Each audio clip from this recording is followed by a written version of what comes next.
Shalom Bapak Ibu dan teman-teman. Kalau kita lihat perintah Tuhan, ada dua macam perintah.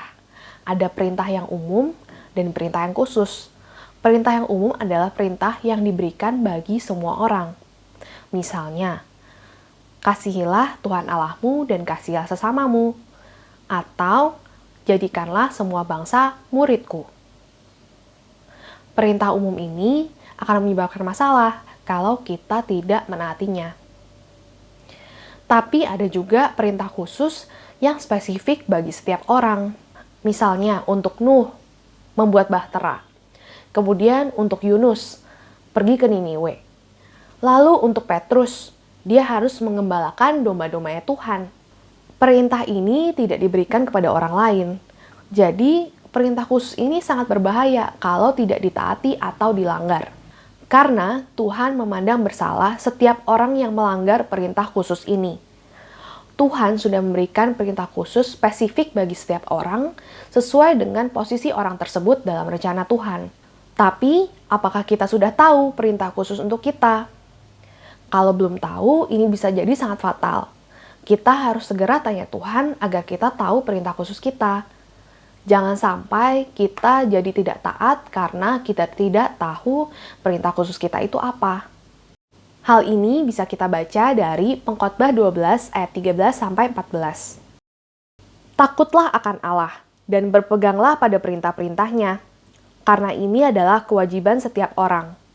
Karena Allah akan membawa setiap perbuatan ke pengadilan yang berlaku atas segala sesuatu yang tersembunyi, entah itu baik, entah itu jahat.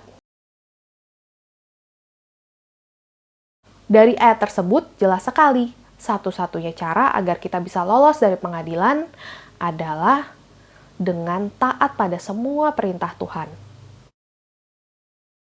Apa akibatnya kalau kita tidak taat pada perintah Tuhan, baik yang umum maupun yang khusus? Mari kita belajar dari ketidaktaatan Saul.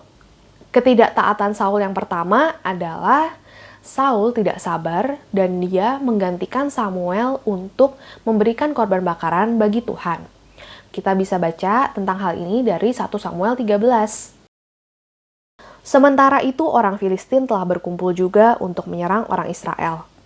Mereka mempunyai 30.000 kereta perang, 6.000 orang berkuda dan prajurit-prajurit sebanyak pasir di tepi laut. Kemudian mereka melancarkan serangan sengit terhadap orang Israel, sehingga orang Israel berada dalam keadaan genting. Sejumlah dari orang-orang Israel bersembunyi di ada juga yang menyeberangi sungai Yordan dan masuk ke wilayah Gad dan Gilead. Saul masih di Gilgal, dan rakyat yang mengikutinya gemetar ketakutan. Saul menunggu Samuel 7 hari lamanya sesuai dengan pesan Samuel kepadanya. Tetapi Samuel belum juga sampai di Gilgal, sedangkan Saul mulai ditinggalkan rakyatnya. Sebab itu ia berkata kepada mereka, "Bawalah kemari kurban bakaran dan kurban perdamaian itu." Lalu ia sendiri mempersembahkan kurban bakaran itu. Tetapi baru saja ia selesai melakukannya, datanglah Samuel. Saul menyongsong dia, hendak menyalamnya. Tetapi Samuel bertanya, "Apa yang telah Baginda lakukan?" Jawab Saul, "Aku melihat bahwa rakyat mulai meninggalkan aku, sedangkan Bapak tidak datang pada waktu yang Bapak tentukan. Lagi pula orang Filistin telah berkumpul di Mikmas. Lalu pikirku, jangan-jangan tentara Filistin sebentar lagi menyerangku di sini di Gilgal. Padahal aku belum memohon belas kasihan Tuhan. Sebab itu aku mengambil keputusan untuk mempersembahkan kurban itu." Mendengar itu Samuel berkata kepada Saul, "Tindakan Baginda itu bodoh sekali. Seandainya Baginda mentaati perintah Tuhan Allah kepada Baginda, pastilah Tuhan akan menetapkan Baginda dan keturunan Baginda menjadi raja atas Israel untuk selama-lamanya. Tetapi sekarang pemerintahan Baginda tidak akan bertahan. Karena Baginda tidak mengikuti perintah Tuhan, maka Tuhan telah memilih orang lain yang dikehendakinya untuk diangkat menjadi raja atas umatnya." Saul mungkin berpikir, "Aku ini kan juga pilihan Tuhan. Pasti tidak apa-apa kalau aku yang mempersembahkan kurban." Tapi yang harus kita ingat adalah Tuhan jelas-jelas mengatakan bahwa hanya imam pilihan Tuhan yang boleh mempersembahkan kurban bakaran bagi Tuhan. Saul dalam hal ini sudah melanggar perintah umum, yaitu hanya imam yang boleh mempersembahkan kurban bakaran bagi Tuhan. Saul bahkan sama sekali tidak memohon ampun pada Tuhan atas kesalahannya ini. Tindakan Saul yang tidak taat dan juga tindakannya yang tidak segera minta ampun pada Tuhan menyebabkan Tuhan marah. Dari mulai saat itulah Tuhan sudah tidak berkenan pada Saul dan dia sudah mempersiapkan orang lain untuk menggantikan Saul sebagai raja. Ketidaktaatan berikutnya adalah Saul tidak taat pada saat perang melawan orang Amalek. Kita bisa baca tentang hal ini di 1 Samuel 15. Berkatalah Samuel kepada Saul, "Aku telah diutus oleh Tuhan untuk mengurapi engkau menjadi raja atas Israel, umatnya. Oleh sebab itu, dengarkanlah bunyi firman Tuhan. Beginilah firman Tuhan semesta alam. Aku akan membalas apa yang dilakukan orang Amalek kepada orang Israel. Karena orang Amalek menghalang-halangi mereka ketika orang Israel pergi dari Mesir. Jadi, pergilah sekarang, kalahkanlah orang Amalek, tumpaslah segala yang ada padanya, dan janganlah ada belas kasihan kepadanya. Bunuhlah semuanya, laki-laki maupun perempuan, kanak-kanak maupun anak-anak yang menyusu, unta maupun keledai." Lalu Saul memanggil rakyat berkumpul dan memeriksa barisan mereka di Telaim. Ada 200.000 orang pasukan berjalan kaki dan 10.000 orang Yehuda. Setelah Saul sampai ke kota orang Amalek, disuruhnyalah orang-orang menghadang di lembah. Berkatalah Saul kepada orang Keni, "Berangkatlah, menjauhlah, pergilah dari tengah-tengah orang Amalek, supaya jangan kulenyapkan kamu bersama-sama dengan mereka. Bukankah kamu telah menunjukkan persahabatanmu kepada semua orang Israel ketika mereka pergi dari Mesir?" Sesudah itu menjauhlah orang Keni dari tengah-tengah orang Amalek. Lalu Saul memukul kalah orang Amalek mulai dari Hawila sampai ke Syur yang di sebelah timur Mesir. Agag, raja orang Amalek, ditangkapnya hidup-hidup, tetapi segenap rakyatnya ditumpasnya dengan mata pedang. Tetapi Saul dan rakyat itu menyelamatkan Agag dan kambing domba dan lembu-lembu yang terbaik dan tambun. Pula anak domba dan segala yang berharga, tidak mau mereka menumpas semuanya itu. Tetapi segala hewan yang tidak berharga dan yang buruk, itulah yang ditumpas mereka. Lalu datanglah firman Tuhan kepada Samuel demikian. Aku menyesal, karena aku telah menjadikan Saul raja, sebab ia telah berbalik daripada aku, dan tidak melaksanakan firman-Ku. Maka sakit hatilah Samuel, dan ia berseru-seru kepada Tuhan semalam-malaman. Lalu Samuel bangun pagi-pagi untuk bertemu dengan Saul, tetapi diberitahukan kepada Samuel demikian.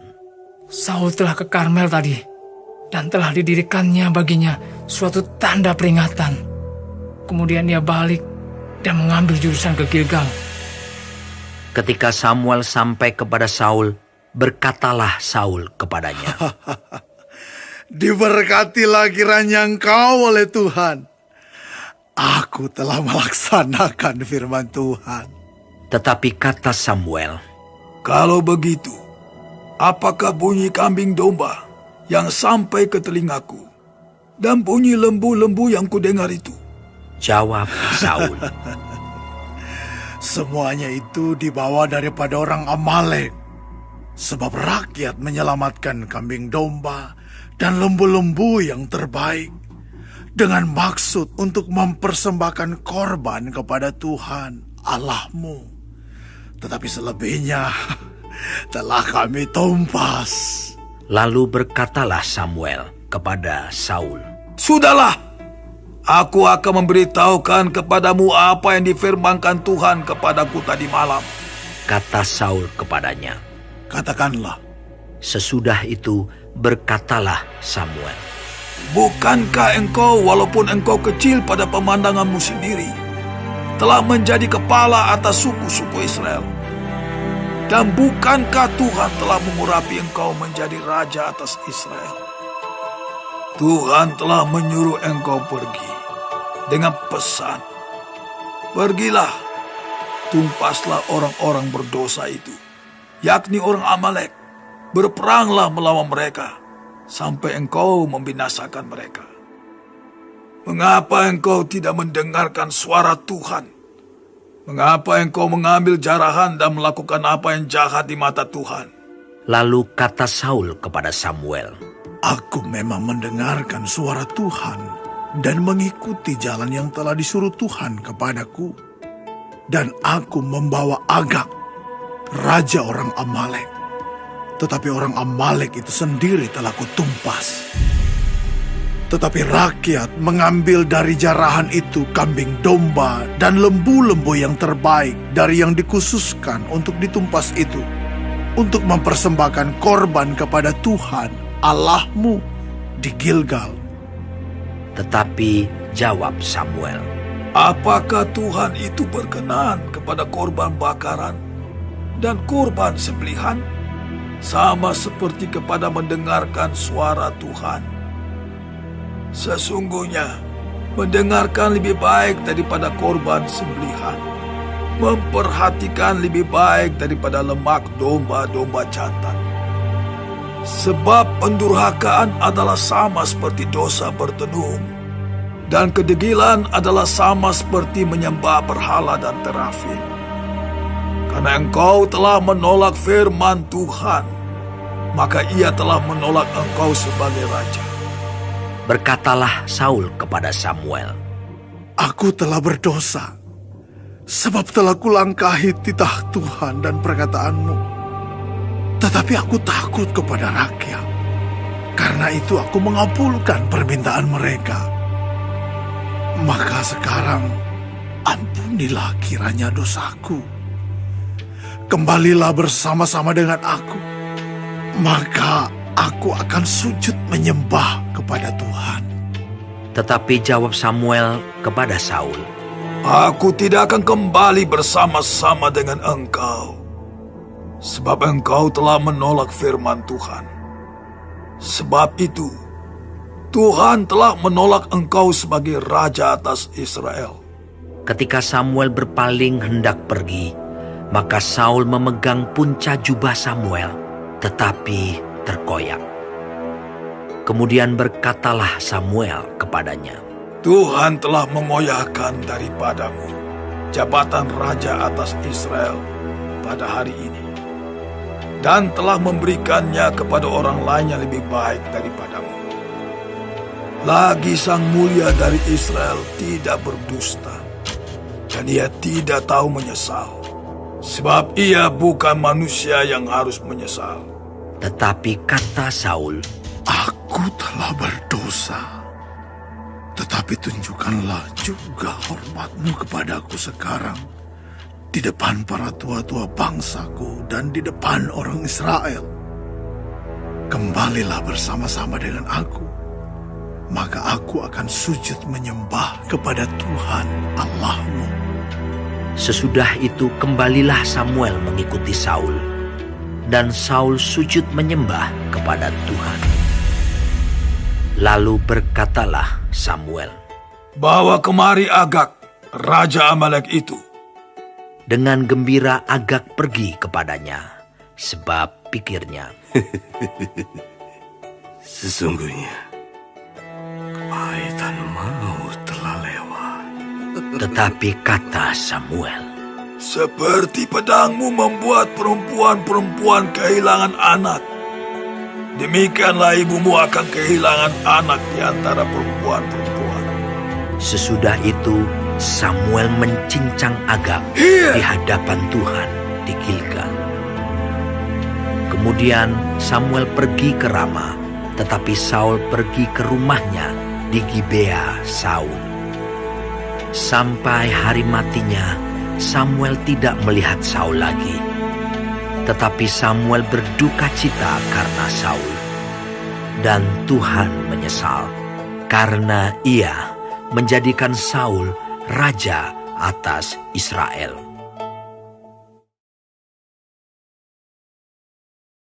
Dalam kisah ini, sekali lagi Saul tidak taat. Saul menyisakan Raja Agag dan ternak-ternak terbaiknya untuk membuktikan pada umat Israel bahwa dia sudah menang.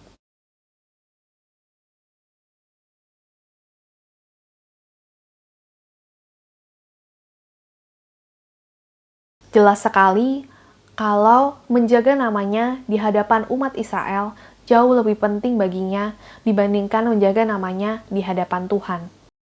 Saul tetap tidak menyesal. Saul meminta Samuel untuk pulang bersamanya dan beribadat pada Tuhan untuk membuktikan pada pemimpin-pemimpin dan umat Israel seakan-akan dia tidak ada masalah dengan Tuhan. Oleh karena itu, Tuhan sangat marah pada Saul dan dia mengangkat rohnya dari Saul.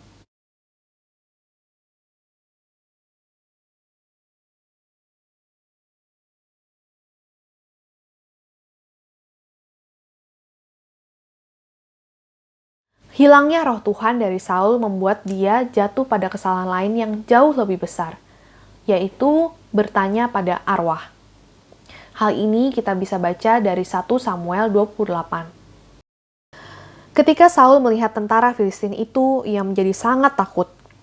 Lalu ia meminta petunjuk kepada Tuhan, tetapi Tuhan tidak menjawabnya, baik dengan mimpi maupun dengan penggunaan Urim dan Tumim ataupun melalui para nabi. Sebab itu Saul berkata kepada para pengawalnya, "Carilah seorang dukun wanita pemanggil arwah. Aku akan pergi kepadanya untuk meminta petunjuk." Mereka menjawab, "Di Endor ada dukun seperti itu."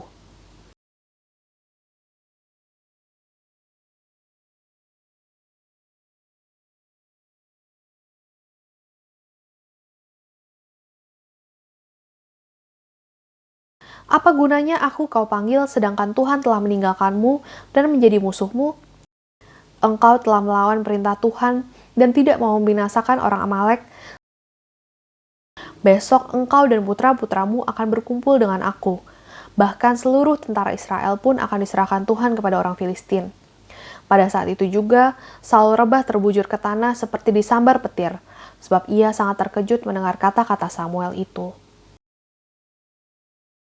Tindakan ini menunjukkan bahwa Saul sekali lagi tidak taat pada perintah Tuhan yang umum, yaitu hanya bertanya dan percaya pada Tuhan saja.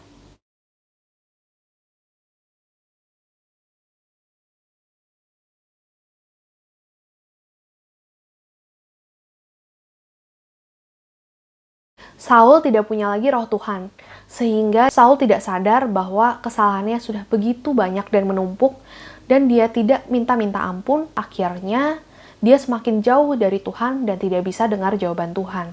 Tindakan Saul ini akhirnya semakin mengunci hukuman Tuhan bagi Saul dan keluarganya, di mana mereka akhirnya mati memalukan saat perang. Dari 3 kesalahan Saul tadi, urutannya sangat jelas. Tidak taat pada perintah Tuhan, baik yang umum maupun yang khusus, akhirnya menyebabkan dia kehilangan roh Tuhan. Bukannya Saul minta maaf pada Tuhan, dia justru bertanya pada arwah. Sehingga akhirnya Saul punya hidup yang memalukan. Sampai kitab 1 Tawarik 8-9 tidak mau mencatat silsilah Saul sebagai raja. Dulu waktu saya sedang penelitian, saya dan teman saya mengalami kesulitan karena hasil penelitian kita tidak sesuai dengan keinginan. Kita sudah mencoba berulang kali, mencoba berbagai cara, tapi hasilnya tidak sesuai keinginan. Pada waktu itu teman saya menyarankan agar kita mengedit sedikit datanya, supaya datanya agak mirip dengan yang kita inginkan. Tapi saya tahu kalau hal itu salah, dan saya mengatakan kalau kita lebih baik mengulang daripada kita harus berbohong. Sekarang saya sadar kalau saya waktu itu sudah taat pada perintah Tuhan yang umum, yaitu untuk tidak berbohong. Dan kenyataannya akhirnya kita bisa lulus walaupun hasilnya tidak sesuai yang diinginkan. Jadi kita semakin percaya kalau kita pasti ditolong oleh Tuhan, kalau kita taat 100% pada Tuhan. Jadi Bapak, Ibu, dan teman-teman tetaplah taat pada Tuhan 100%, baik dalam perintah umum maupun perintah khusus. Segera cari tahu perintah khusus dalam hidup kita, agar kita tidak menjadi berdosa karena kita tidak taat pada perintah khusus kita. Kalau kita melakukan dosa, jangan tunda minta ampun pada Tuhan. Mintalah ampun saat itu juga. Jangan sampai kita kehilangan Roh Kudus yang dari Tuhan karena kita tidak minta ampun atas dosa-dosa yang kita lakukan. Tuhan berkati.